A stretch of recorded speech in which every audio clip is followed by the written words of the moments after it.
Hello there guys, it's me Unstable Voltage and welcome back to Hearts of Iron 4 episode 18 I believe, and things are not going particularly well.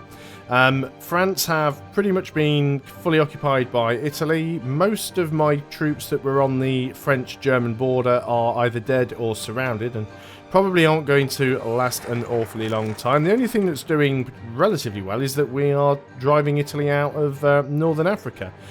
We no longer hold Rome. I didn't even get a notification about that, but Italy managed to take that back. We can work on a new national focus. We could start working on jet aircraft. Singapore strategy, more coastal forts, not too sure how they're going to help. More dockyards, bomber command. Jet aircraft, not too sure how useful any of those are going to be. Develop South Africa. Let's start getting some more stuff down in South Africa. That'll help us out ultimately. Always get mixed up between all of these different games. EU4, Hearts of Iron, CK2. The differences between what left click, middle click and right click doesn't seem to be the same on the games, and it's like, well, you'll often see me doing something like that because I'm trying to left click and scroll the map when it doesn't actually work, or our right click can try and drag, but it's middle click and drag, and it's just trying to learn what all of the different keys are. And when you do what I do, and you play one game for a couple of hours, and then you switch to another game and play that for a couple of hours, and you kind of forget what all the different control schemes are. It looks like these guys are mostly sort of on the front now. There's still some divisions still not in position. You guys are still garrisoned up, so you guys need yourselves a front line. Yep, you're still moving in, I understand that. Let's go ahead and give you an offensive line, and we'll actually move you up to here. You should be able to just sweep in. Now then, let's get ourselves... Oh, that's finished. Let's pause up then. Most of these units over here in Canada are where they are supposed to be. You're still moving in. Got one more unit trying to get in there. I might just move what we've got, actually. So, you guys... Where can we get ourselves over to? Because we don't really have any unoccupied ports. I suppose we can try and land in here in the Netherlands. It's probably our best option. So let's give that a go. So we've now finished weapons 2. So let's go working on improved infantry equipment. See how that helps us out. So we're not in position really for this plan. But we could start to make the push anyway, so I think we will. I think we will actually start to make that push, even though everyone's not in position. Italy don't really have an awful lot to try and reinforce down there, so we'll keep pushing. We'll see if we can get them sort of stuck in a corner. See, France still does have some land down here, but they're not really doing an awful lot. So we do have some troops down here that we've been given. Not too sure what they're actually doing. A lot of micromanagement in this game, I've noticed. It's far more than... I don't know, I guess it's probably on a par with CK2, but certainly it's got a lot more micromanagement than EU4. Which does make some sense to some degree, because the game runs over a shorter time period, and it's sort of on a... It's not on a grand scale as something like EU4, although it is and it isn't. Mostly when you play EU4, you're just concerned with your own little country and maybe your direct neighbours, whereas with this you're more concerned about the whole world. But at the same time, instead of having just sort of 1 or 2 or 3 big armies, you've kind of got these little divisions all over the place, and you're having to, you know, manually babysit them. And I suppose it's a really good thing that you do have this sort of army sort of system where you can assign divisions to orders. I mean, that all works quite well. We are really losing hard up here. I mean, we are garrisoned. We're certainly holding out and giving them some problems, but I think ultimately they are going to wipe us all out sooner or later. Let's go on to carousel bombing. Will be quite nice, actually. So basically you just get carousel bombing your aircraft. Instead of all going in and just sort of bombing at the same time, they sort of bomb on a little bit of a relay, so one will go in and bomb while another one's on their way back, and they're on their way back while another one's rearming and refueling, and they're doing that while another wing's coming in to prepare a bombing run. So the target's continually getting bombed, and it makes it more difficult for the enemy to repair, although strategically it does make it a little bit easier for them to shoot bombers down, because they know that they're coming in all the time, as opposed to random raids that they're sort of unaware of. Usually means that instead of the entire bombing wing all coming at once, and at least some of them managing to survive long enough to drop their payload, that the bombing wings are split up into sort of smaller air wings, and therefore are easier to take down. But I think for the I think in terms of the way the game works, it is literally just increases your strategic bombing by 10%. There's no additional risk to doing it. So that is fine. We're just still sitting on this line here. We do have a good number of units though, so if they want to push against us, I think we should be fine there.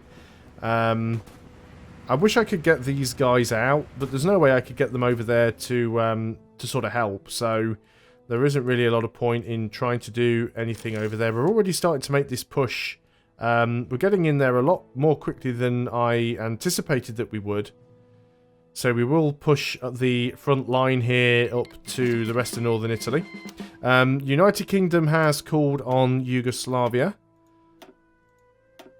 I think that's only because Germany have declared war on them, so we've gone, hey, do you want to be buddies? But, yeah, Yugoslavia aren't all that strong. They've got about 20, 21 divisions down there. They've got some down on this side as well. No, they're not Yugoslavian divisions. They're Netherlands divisions. Or are they? I can't tell. Isn't that the Dutch flag? Yeah, I think those divisions belong to the Netherlands. I'm not too sure Yugoslavia have any of their own units down there at all. What is the Yugoslavian flag? It's got the same flag as Holland. That's why it's confusing me. Okay. I didn't think I was going mad, but there's always a possibility. Still somehow holding off some of these German advances here. We've got insufficient resources yet again. How are things going with production and construction? I don't even really want to look, because it's scaring the crap out of me. Our production is actually going on okay here. We have lost some military factories, it would appear. We could do with some more on our fighters. Let's go ahead and take a couple away from that. Oh, we might drop behind on that again. Maybe that was a bad idea, but we'll put a couple more onto the carrier fighters. Well, I know we're down on resources. How is construction going? We've got one more civilian factory to work on, and then we're working on a bunch of military factories. So that might help us out a little bit. We probably do need to get another sort of synthetic refinery or two as well if we can. Is it right click, left click, middle click?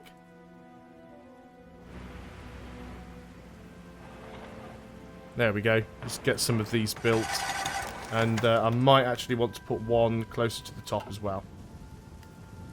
Okay, so South Africa want to give me some more forces. Divisions from Australia. Well, people are throwing units at us. I mean, that's certainly helpful. What about the rest of these units that I sort of landed in from South Africa the first time? We've got these guys here. These are... Actually, I'm getting things wrong with Holland's flag, because Holland's flag is orange, not red.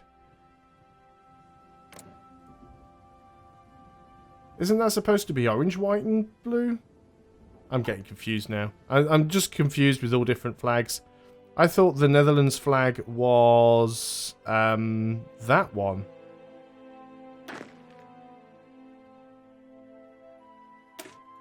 I thought that was the Dutch flag. But no, who do these guys belong to? Does it not tell me who they belong to? Belong to somebody. I have no clue. I don't know what's going on anymore. I didn't even really know what was going on at the start, but I know even less now. Atomic research is completed. I can't really work on any of those right now.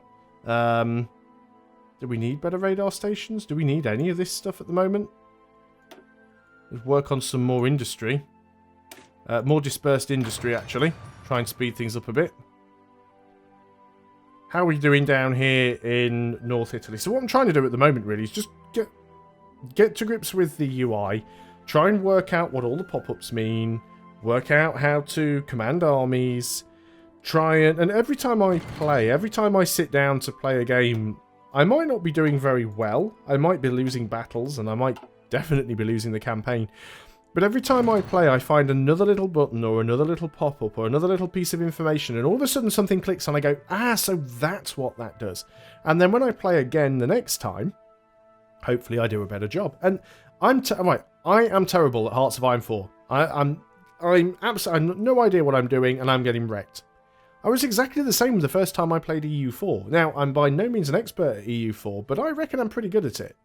You know, I can play some of the difficult-to-play nations, like starting off as, like, Japan.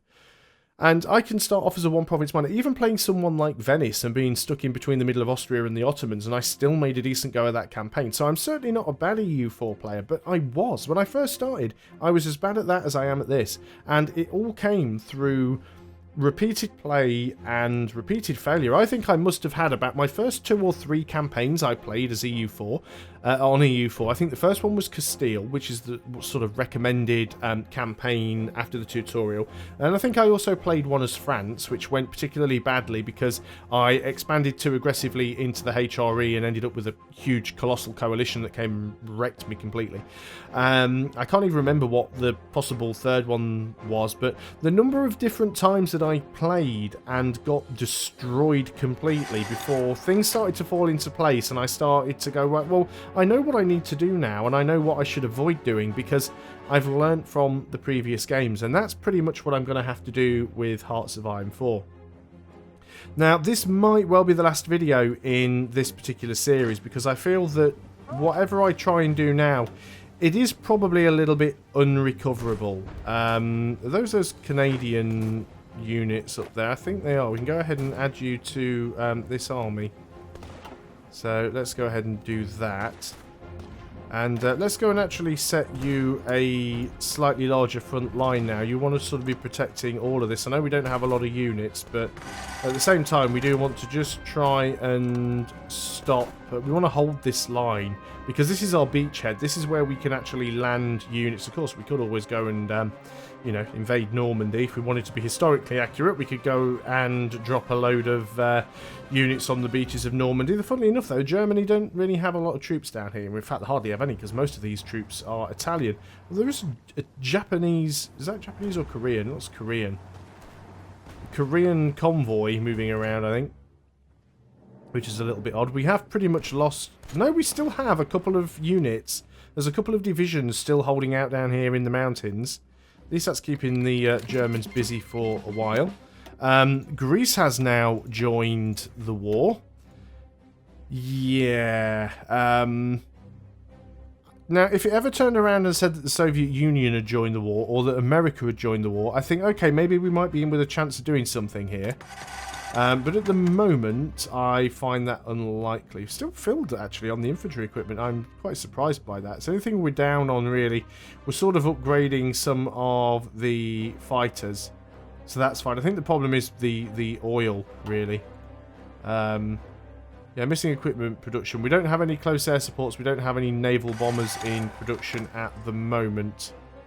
Why haven't you guys moved into there yet? Develop South Africa. That's done. So we can get yet another national focus. Let's get the development in Australia. It's not all that useful now, but it might be more useful in the war with Japan. Like I said, though, we probably won't get that far because this might well be the last video. I think I'm at a point now where I've gone so far in that I'm not really going to learn anything more from continuing this particular campaign because I'm already getting wrecked. And what I really should do is spend some time reading through the wiki. I shouldn't have to. I still maintain that if somebody goes out and buys a strategy game, they should be able to learn all they need to know from either in-game tutorials or from in-game documentation. And in-game documentation doesn't include a browser window that links to the wiki. Especially when a lot of the times the information on the wiki is user-written. So it's not always accurate. It's not always up to date. So I actually disagree with that. We do still have a couple of divisions here that aren't part of this army, and we should be. So that'll help you hold the front line a little bit better. But yeah, if I actually spend some time reading the wiki, I might learn a few more of the finer points, and I might even have to resort to watching somebody else play who knows the game far better than I do, and I'm sure there's a lot of people that that meet that criteria. How have you guys not managed to take this yet? All you've got to do is move through into the desert. In fact, what I think we can do with this army is I think we can go and extend your offensive line now and just draw it right across there. No? Okay. Didn't think so. Why not? Offensive line. Nope, still doesn't want to do it for some reason. That's quite strange, isn't it? Okay, what about that one then? Okay, how about I just manually move you all? Oh, looks like France have actually taken some territory there. Well done, France. Let's move a few units in, and there's going to be some really nasty border gore around there, so it's probably a good job that I'm not continuing more with this campaign. We're actually taking some land there. Are Italy taking land from Germany? I don't know what's going on. I'm still amazed how long these units are holding out in the mountains. We've been up here for so long, and we still continually win these battles. I have no idea how that is working. So after playing this game now for probably about 6 or 7 hours in total, so far I'm not enjoying it as much as I do EU4, but that's probably more a failing on my part for not understanding the game's mechanics, and I think that is true of a lot of people that play a game they're not used to. You play a game that you don't understand, a game that you don't do very well on, and you get a little bit frustrated, you don't enjoy it as much. And thinking back to EU4, I think the first few times I played that, I actually probably did enjoy EU4 more than this when I was playing it. I'm a little more interested in the sort of time period that EU4 covers than I am sort of the World War II time period. But I certainly enjoy EU4 more now that I know what I'm doing than I did when I was fumbling around and doing terribly in the early days. And I'm sure that the same will be said about Hearts of Iron 4 if I ever get to a point where I understand what I am doing in that. So I will keep pushing on and trying to learn. We have taken that that land, so let's go ahead and draw ourselves up a front line up here, and then we'll go and draw ourselves an offensive line. There we go. Actually be able to push now. See, oh, that's Australia. I keep seeing green and going, damn, Italy snuck in behind again, but no, it's Australia. We'll let the Aussies off, I suppose. So what have we got going on up here? Oh, we've got Canada wants to send us another 1 division. See, we could modify government again. I really need, I mean, I guess the penalty, the negative modifier that Great Britain starts with, the reduced manpower, I guess that is pretty specific to Great Britain, but these buttons here, I didn't realise that I could change this. So had I realised that those were things I could click on and change earlier on, then that is probably one of the very, very first things that I would have done. And it's knowing now. It's like, I didn't know, how many troops do you build? How much equipment do you use? How many, your division designer, how do you build the different divisions up? What sort of, how many different division types should you have? What should their composition be? All stuff, again, that isn't really ever explained to you in the documentation or within the tutorial. All you get to see when you look at something like the division creator, can't even remember where the flipping thing is, but all you ever get to see in the division creator is, you know, a list of numbers and some basic statistics. It doesn't really tell you how it's going to compare up to the enemy's division, and that is something that I think that the game is lacking on, and certainly needs a little bit more explanation, just to make it easier for people to understand the effects of doing all of these things. And I'm finding that I'm really having to just sort of bash, you know, I'm literally throwing shit at the wall to see what sticks at the moment. I see that Germans are actually managing to sort of push in behind them. Have they actually taken the... there is another Navy port there that we can get into. But looks like Germany are actually trying to push in and take some land. Maybe we should try and push back a little bit. Although they'll probably just come in from behind if we do that. Like I said, I think this campaign is pretty much lost. And it's lost because I didn't take certain precautions at the start of the game. I didn't get my manpower up. That really hurt. I didn't know how many units that I should build. I didn't know how many divisions of infantry I should build. I didn't know how to really deploy and utilize my aircraft and my navies properly. And of course, by the time war's declared, if your army is only a fraction of the size of the enemy's army, it's too late to do anything by then, really. You know, the AI already has a massive advantage over you, or the other players, of course, if you're playing multiplayer. I still think it's a really good game. I mean, I see most of the strategy games that come out of Paradox are really good. I don't have enough experience with Hearts of Iron, either Hearts of Iron 4 or previous versions, to really know how this compares with the previous ones, or indeed how it compares with the early launches of things like EU4 and CK2, and even comparing it to things like Stellaris, because a lot of these grand strategy games that come from Paradox do still need a few months or sometimes years of fine-tuning after they come out, because they get new balance patches, they get new content, they get more DLC, and all these little things go in to try and make the game better. And in many cases they actually do. They do improve things. But yeah, I think this campaign is a little bit too far gone. I mean, we're in there's a diplomatic map mode somewhere, so I mean, I guess we're not at war with as much as we could be. I mean, in terms of land control, we've got a decent amount of it. Of course, the Soviet Union aren't getting involved. Sweden aren't getting involved, which doesn't help. The United States aren't really getting involved. If they were, that might actually help things out a little bit. And obviously, if we could, you know, get in and sort of take Berlin and stuff like that.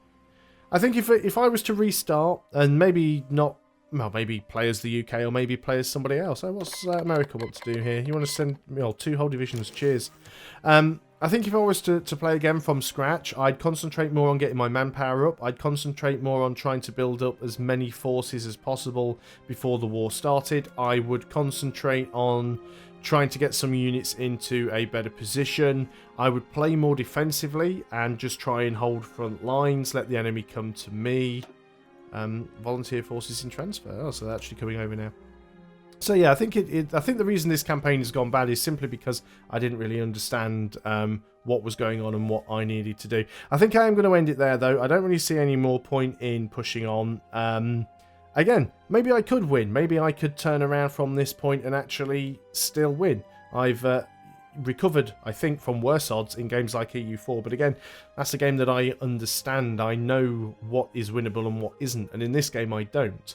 I haven't played it enough to know whether or not this is too far gone, but as it's my first attempt, I don't mind it being a throwaway attempt. I think it's absolutely fine to play a game for a few hours, realise that it's not working out, but you've learnt something from it, go back in and try again. And try a different strategy, that use the things that you've learnt in the previous playthrough, and then see how, because if I start again, just because I'm going to sort my manpower out and build more divisions and build more armour and get them into position and play defensively, doesn't mean I'm going to do any better. But hopefully on the second playthrough, I'll learn even more useful stuff that I can apply to the third, and so on. But this has been Hearts of Iron 4. I have enjoyed the campaign. I do hope to play some more of this game, but I think I want to learn it a little bit more before I go in and start recording the next campaign for YouTube. Banging your head against a wall continuously might be fun, but it's probably not fun to watch if I keep going in and just failing over and over again. So I'll get a little bit more au fait with the game, and then I will come back later on and hopefully be able to show you how it's done. So thanks a lot for watching, guys. I hope you have enjoyed Hearts of Iron 4. I'll see you guys on the next video, and until then, goodbye for now.